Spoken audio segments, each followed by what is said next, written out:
Sarah, instead. Edward. Tooting, Chelmsford, Finchley Park.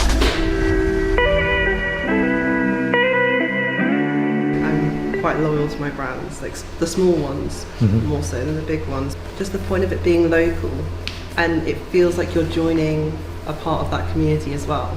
And I trust that brand more because, I don't know, it feels more intimate. You can't kind of catfish as a local brand. It's still part of a larger corporation. Just because it's a smaller store doesn't mean that it's suddenly local. Just having the store doesn't mean that you understand the communities and cultures that exist there. There's no respect for our engagement within that space if it's just, oh, here's a store, buy stuff. Like, what will you offer us as consumers to want to keep coming back?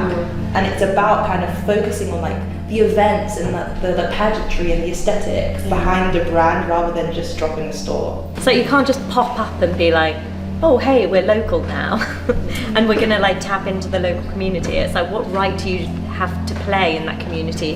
Why are you there? Like, what are you doing? Why does this brand resonate? Because otherwise it all just feels very contrived.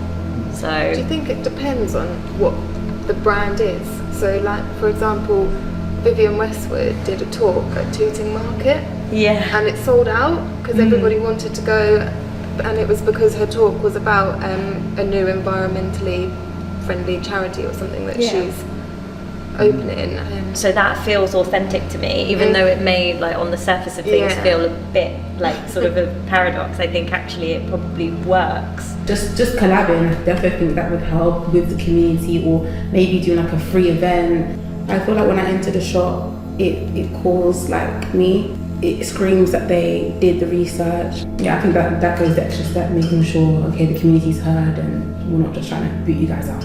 It's less about the physical, where you're going to end up. It's more about what you're giving back to the area. Kings Road, really affluent, lovely area. That's great for them, but if you wanted to care about communities and care about locality, they should be encouraging these young people in places in London where it's not as nice to live, to get out running together once a week. If instead you got an email that was more local, like, we are having this event in your local store, we are supporting this local community, we have got a collaboration with this local artist, maybe that'd be better. Actually, that's a really good point, because it's not just about product.